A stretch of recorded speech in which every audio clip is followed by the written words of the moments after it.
শেখ হাসিনার বিচারপতি যদি শালা হয় তাহলে এখনকার যারা বিচারপতি আছে তাদেরকে শালা বলতে কোনো সমস্যা কোথায়? আমার প্রশ্ন, এগুলো কি করছে? আমাদের জবাব চাই এগুলোর। শেখ হাসিনা রানার জামিন দিয়েছিল, জামিন শেখ হাসিনাও দিয়েছিল, কিন্তু আমরা যখন প্রতিবাদ করলাম তখন শেখ হাসিনা এই জামিনটা প্রত্যাহার করে নেয়। শেখ হাসিনা বলতে বোঝাচ্ছি শেখ হাসিনার আদালত। আজকে দুজন বিচারপতি আবারও রানাকে জামিন দিল। আমার প্রশ্ন, মাথায় আপনার ব্রেন আছে না গোবর আছে? এটা জিজ্ঞাসা করছি। এটা একটা স্বাভাবিক বিষয়। হাজার হাজার মানুষ মারা গেল, হাজার হাজার মানুষ আহত হলো, কার জন্য?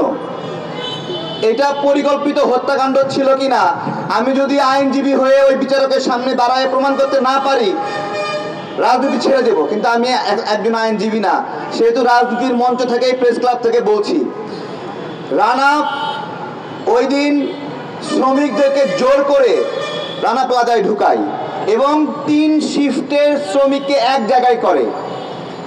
3 শিফটের, এক শিফটে যদি ধরেন 2000 হয়, 3 শিফটে কত হবে? 6000 হবে।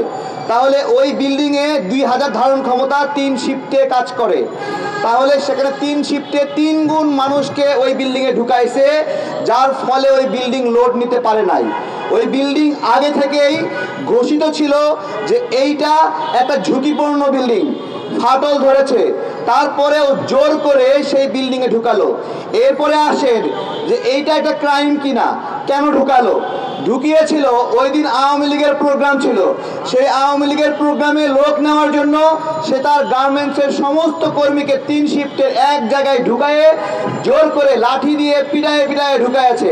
ঢুকায়ে ওই বিল্ডিংয়ের অবস্থা একটা মানে নাজুক অবস্থা তৈরি করেছে এবং তারপরে সেই বিল্ডিংটা ভেঙে পড়লো।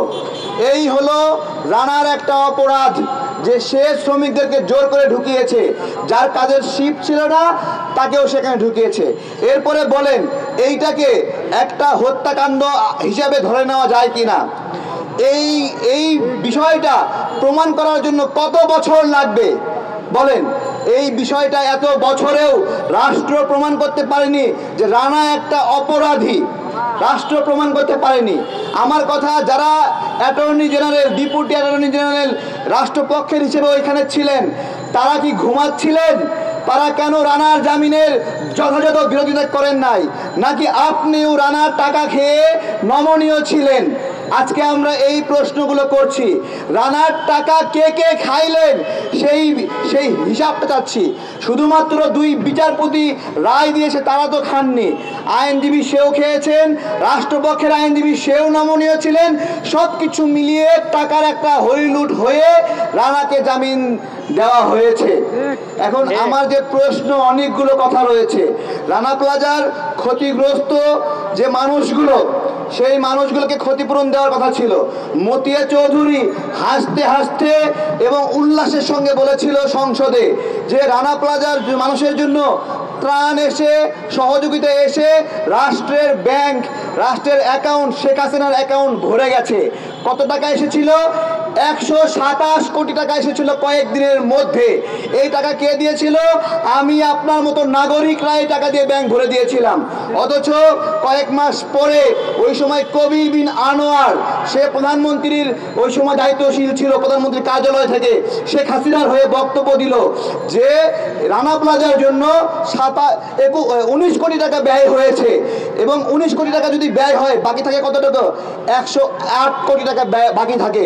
এবং সে বলল যে রানা প্লাজার জন্য প্রধানমন্ত্রীর তহবিল বলে কোনো তহবিল নাই। অর্থাৎ পুরো 108 কোটি টাকা এক বক্তব্যের মধ্যে দিয়ে নাই করে দিল শেখ হাসিনা। আমার প্রশ্ন হলো যে শেখ হাসিনার ওই 108 কোটি টাকা, ওটা এখনো তার তহবিলে আছে কি তহবিলে নাই? আমি শ্রম উপদেষ্টা আসিফ সাহেবকে জিজ্ঞাসা করেছিলাম যে আপনি এটা তদন্ত করেন, 108 কোটি টাকা এখনো আছে কি এখনো নাই। পাশাপাশি এটাও বলেছিলাম, একটা করে দুর্ঘটনা আসে, বিভিন্ন এনজিও এবং সামাজিক সংগঠনের উৎসব শুরু হয়ে যায়। বলেন তো কিসের উৎসব? কিসের উৎসব?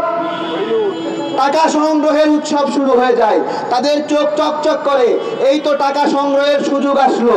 এবং সেই সময় একটা শ্রমিক সংগঠনের তদন্ত চলছে, এখনো তদন্ত প্রকাশিত হওয়ার আগে আমি নাম বলছি না, শুধু ইঙ্গিত দিচ্ছি যাতে তারা আগেই সংশোধন হয়, টাকাগুলো ফেরত দেয়।